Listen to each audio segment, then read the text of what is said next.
100 days into his administration, President Biden has finally addressed a joint session of Congress, sort of, with a State of the Union address, sort of. The room was largely empty. There were lots of masks, people going in and out. We will cover all of that. Senator Cruz, rather, was there in the room. Senator, any reports?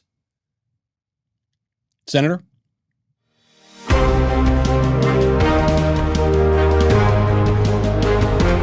Welcome back to Verdict with Ted Cruz. I'm Michael Knowles. I have often been called boring but radical. And Senator, I guess you've been getting a lot of that these days. You had the finest moment of the night. I'm sort of damning with faint praise because that State of the Union address was unbearable to watch. And I really empathized with you in the room because the TV cameras caught you front and center dozing off during the speech. Well, look, the whole thing was 63 minutes. I'm amazed that I didn't sleep more during the speech. I mean, it was. So it was actually on this podcast, 2 months ago, that we actually coined the 3-word summary for the Biden administration of boring but radical. It was on Verdict. Right.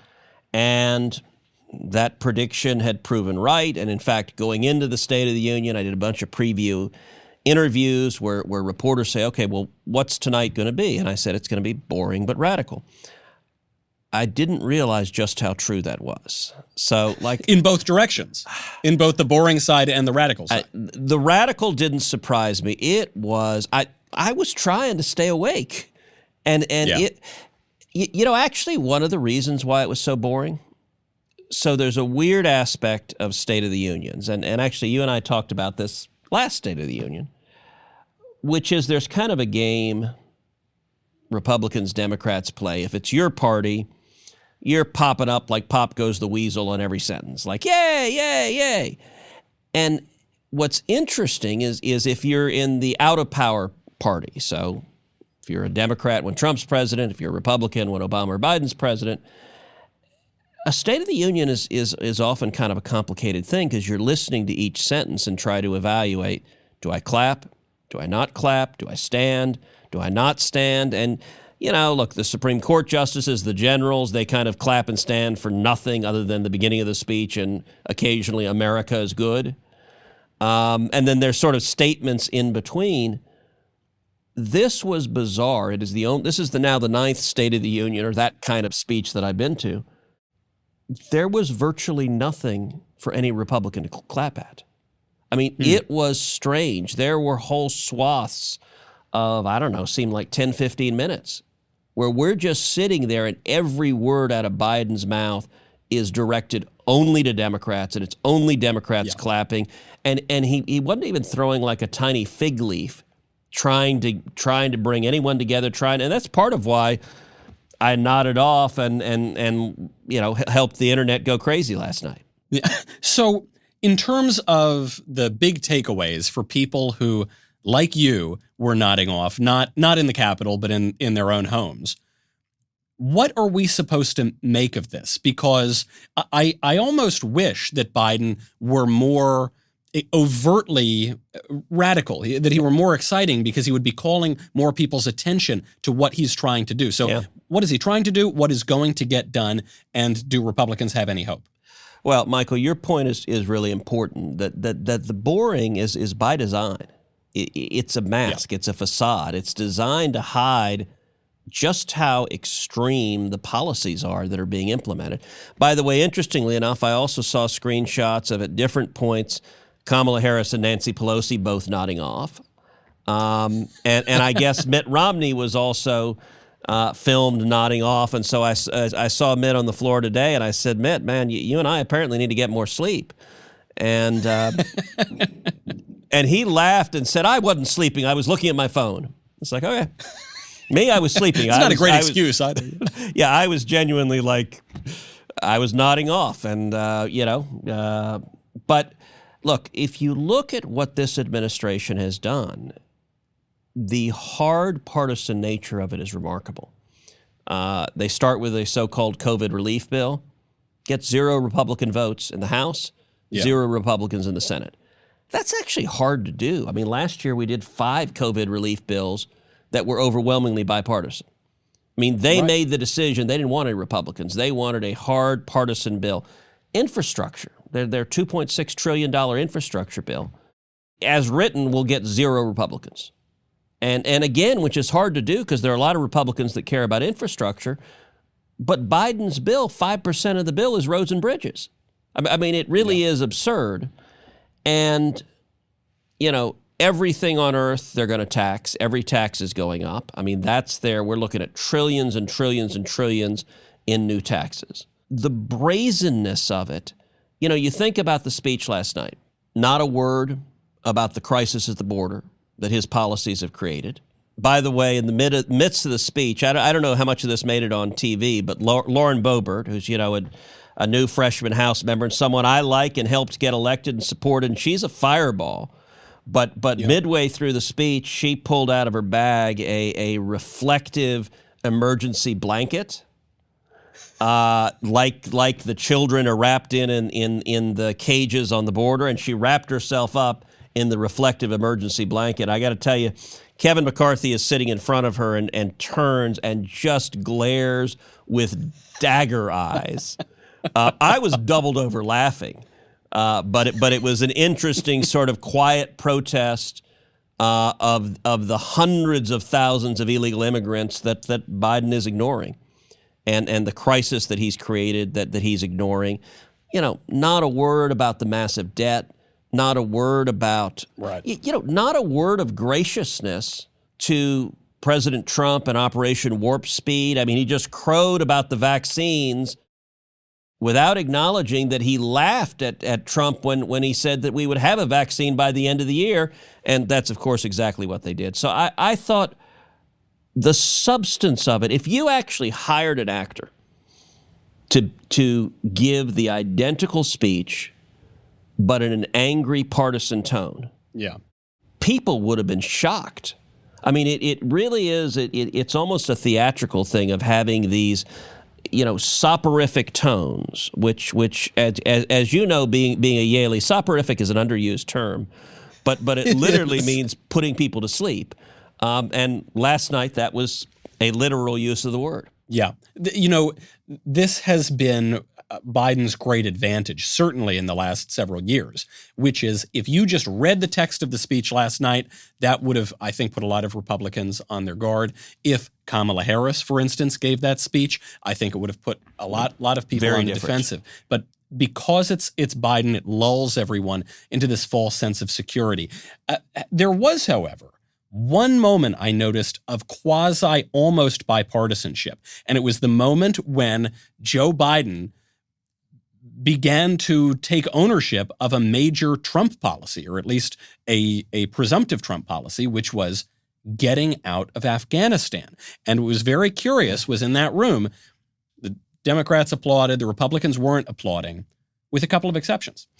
Yeah, when President Biden said we're going to pull out of Afghanistan, there were, that I saw, only 2 Republicans who applauded. I applauded, and Mike Lee applauded. And the rest of our side of the aisle sat there stone-faced, just looking at him. And I think that's unfortunate, because I think this is an area where President Trump was right, and he was leaning in to end the endless wars that we've been in. Afghanistan, it's been 20 years, and it's time to bring our sons and daughters home. That doesn't mean we stop killing terrorists and defending our nation, but we don't need to be on the front lines of a battlefront for generations. And you're now literally having soldiers serving on a front that their parents served on. And that's a pretty strong sign that we've been there too long. Yeah, this issue is one that I think shows the way that the GOP, you know, is kind of transforming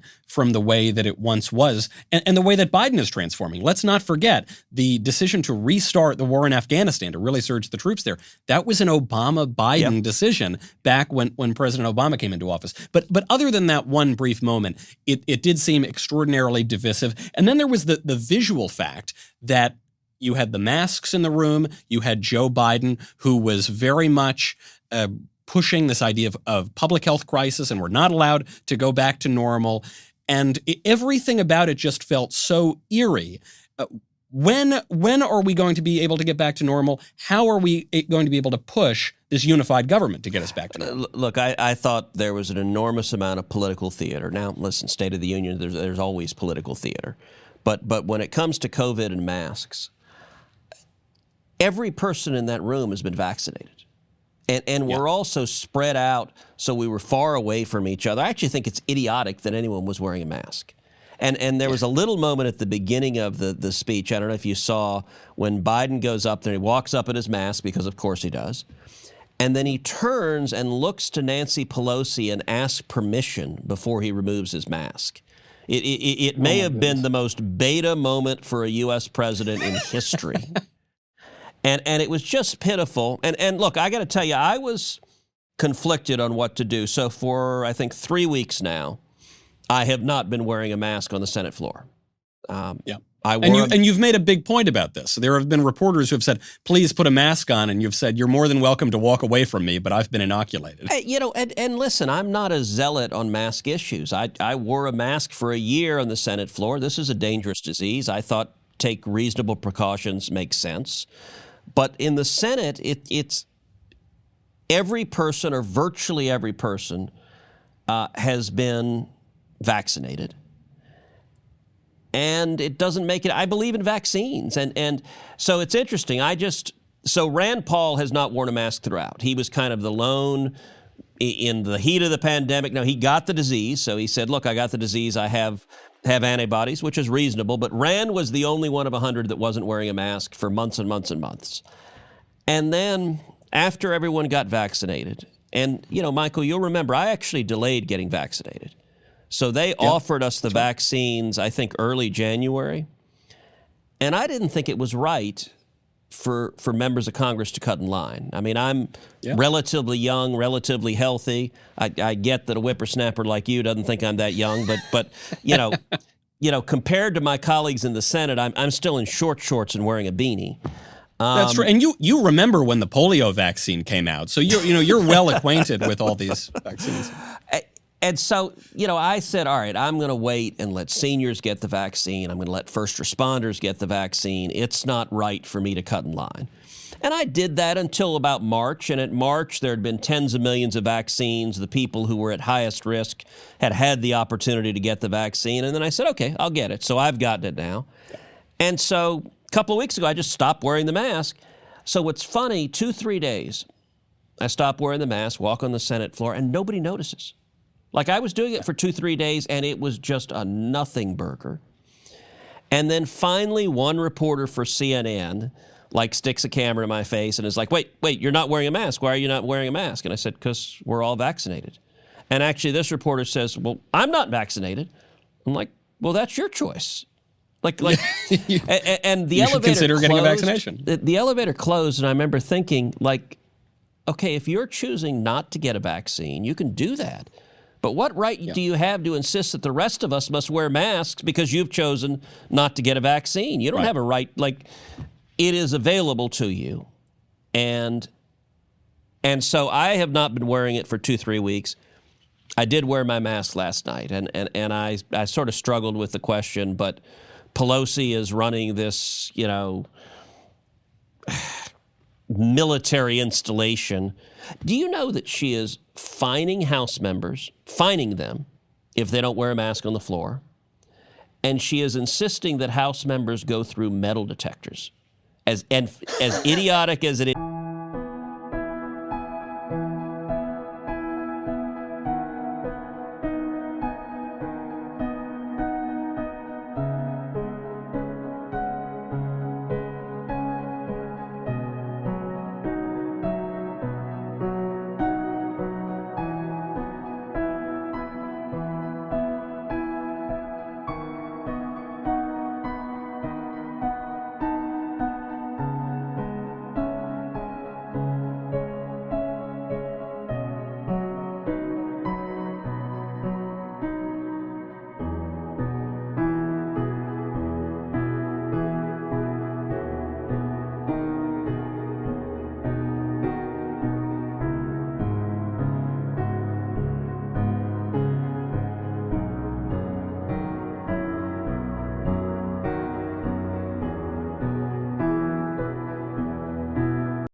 because she's afraid some Republican is going to be packing heat. It's the dumbest thing I've ever heard. And thankfully, the Senate is not that idiotic. And they took down the metal detectors or whatever, because like when I walked in, we didn't go through metal detectors.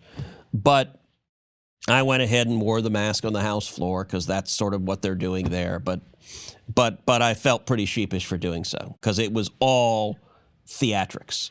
There is something deferential and conservative about saying, well, I'm in this chamber now. It's being run by this crazy lady, so I guess I'll follow the rules. But that's yes, pretty much exactly what I was doing. Yeah, and it is really nice to see that you've taken this very sensible approach, I think, from the beginning.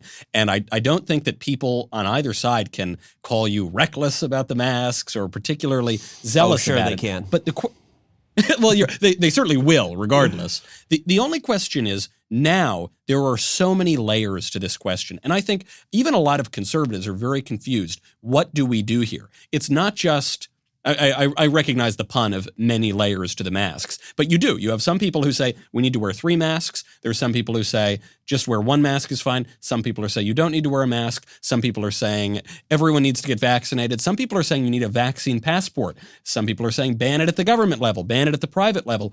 What is the conservative, sensible American way to approach this issue? So I think a vaccine passport is a terrible idea. And I have been vocal and outspoken saying the government shouldn't require it. It would be horrific if the government did it. And I don't think private businesses should. So I don't think airlines should. I don't think private businesses should.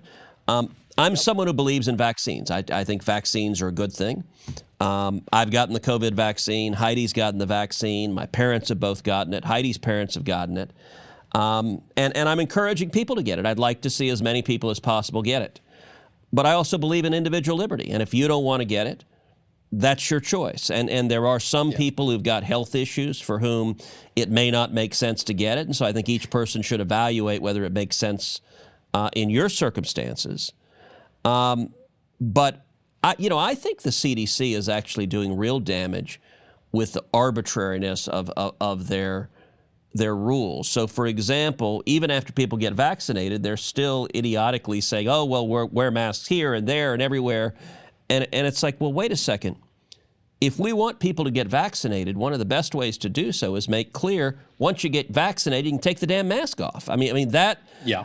I think CDC's dragging their feet on that is very possibly disincentivizing millions of people from getting vaccines. And, this week they put out the guidance of, okay, now you don't need to wear a mask when you're outside if you've been vaccinated. It's like, well, okay, only morons were doing that. Thank you. And like, do I need a mask when I'm taking a shower? Like you haven't clarified that point. Although, did you see, Michael, a track coach in Massachusetts was fired because he wouldn't make his kids wear masks while running cross-country track outside? He didn't want his students to collapse in the woods and fall down on a rock. There's so much of this mask stuff that is just petty totalitarianism. It is we can control you and we want to control you, and that's what we're doing. Well, the rules keep changing, but it's not really about the rules themselves, I find. It's about, as you say here, the imposition of the rule. Who gets to impose their will on others? I want to go back to something you said, though, that I think is extraordinarily important. On the question of the vaccine passport, a number of governors have been divided on this because a lot of it's taking place at the state level. Some are saying we will not have any mandates from the government on the vaccine passport.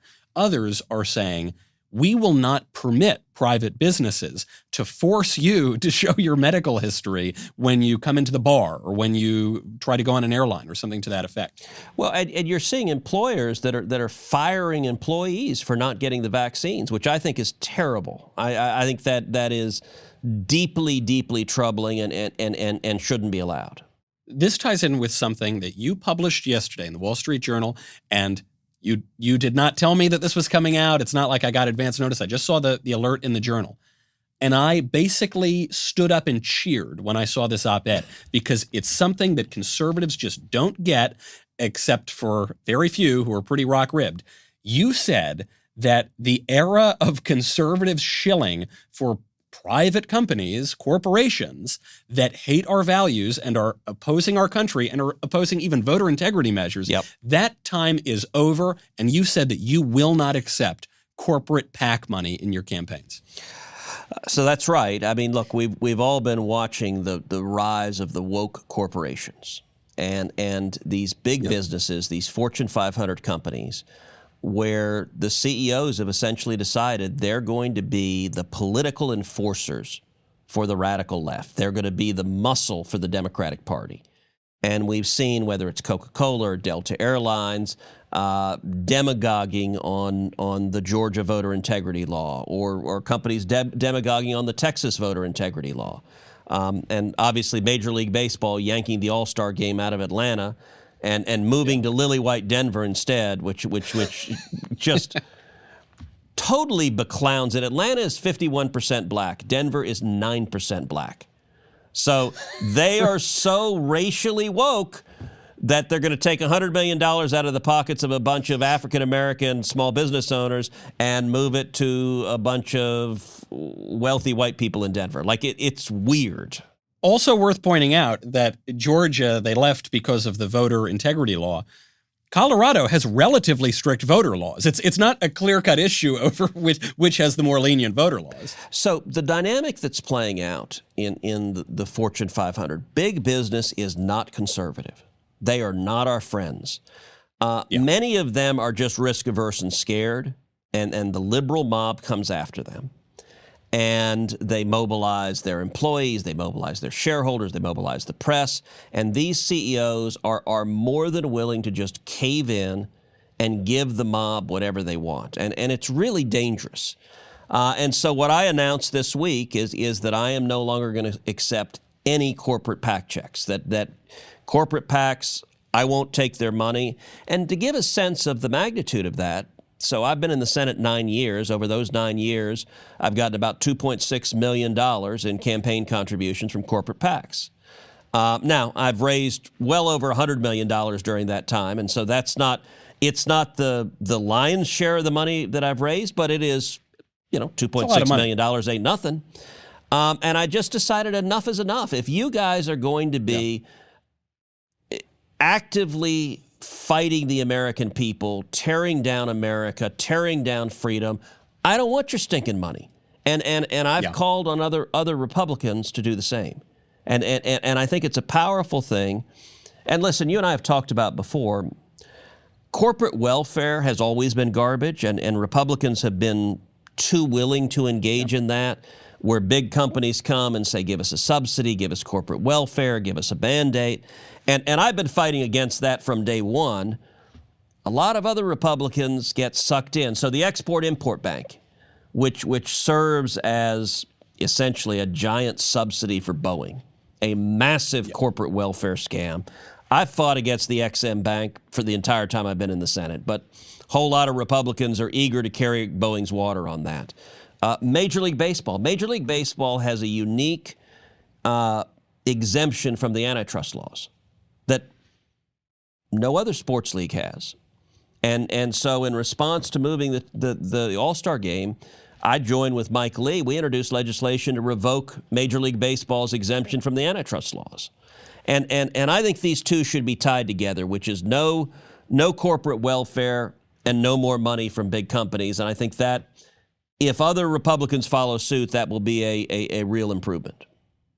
I hear this all the time from conservatives writing in. I'm not talking about elected people. I'm not talking about Beltway staffers or anything, but just conservatives around the country. They say these Republicans are such shills. Even the ones who will call out the woke corporations, they're totally in their pockets. They'll still accept a lot of money. I think it is such a great move. It sends such a strong message, and it shows what we all know to be true, that there is nothing conservative about letting these giant woke corporations totally undermine the American way of life, and that you're not going to accept their money to do it. Well, big business gets in bed with big government. Big business likes big government. Big business uses government regulations to crush their enemies, to crush their competition. I think we should be the party of the little guy. I think we should be the party of the entrepreneurs, of the disruptors. The giant companies don't need our help. And frankly, the policies they push for are almost uniformly terrible. You know, I was encouraged, so I put this op-ed out Thursday morning, and within a few hours, one of my colleagues, Josh Hawley, had already put out on Twitter that he was gonna follow my lead and likewise turn down corporate PACs. I think that's going to increase the pressure on a lot of other Republicans to go down the same road, and if that happens, that's a good thing. I love that. You know, there was a line in Joe Biden's speech, which was totally regurgitated left-wing talking points, where he said, you know, the 99% and the 1%, and we've got to make the rich pay their fair share, even though they already pay virtually all of the taxes. And it was this classic class warfare sort of stuff. But then I remembered the rich, and especially corporations, voted for Biden, donated to Biden. That is this idea that the Democrats are the party of the working man and the Republicans are these plutocrats with their fancy cigars. I mean, I might have the fancy cigars, but the idea that we're all rich Uncle Pennybags, it's just not what's going on in the parties. And I can say this, I've smoked multiple cigars with you. I've never once seen you use a $100 bill to light it. And I think you're too cheap to do that, which is good. I would advise against that. Fiscal conservative. You know, look, you look at the Fortune 100. There are only a handful of CEOs in the Fortune 100 who could be remotely characterized as right of center. They're almost all Democrats. And that is the ethos of big business, because big business does great under the Democrats. They're quite happy with this massive expansion of spending and regulations and even taxes. The giant companies think if you tax everyone, you'll drive the little guys out of business and the big guys will be just fine. And that's bad. Right. Of course. Barry Goldwater put it very well in Conscience of a Conservative. He said, conservatives need to make war on all monopolies. We need to make war on all unlimited power, all of this unchecked power. And anyway, I don't mean to lay it on too thick here, but I was just so pleased to see that op-ed. I hope that all the other Republicans feel the pressure. It's absolutely the right direction for the party. And, you know, we've got a lot of questions in from our wonderful listeners, all of whom they're so great. They subscribe. They leave a 5-star review on the Apple Podcasts. They go to all the different platforms. So we really, really appreciate that. And we are not going to get to a single one of those mailbag questions right now, because I want to spend most, if not all, of our next episode on Verdict, getting to our listeners in the mailbag. So please be sure to send those questions in. And while you're at it, maybe you subscribe, maybe you leave a 5-star review, maybe you send it around to your friends, and we will get into all of those questions ASAP. Senator, I'm Michael Knowles. This is Verdict with Ted Cruz.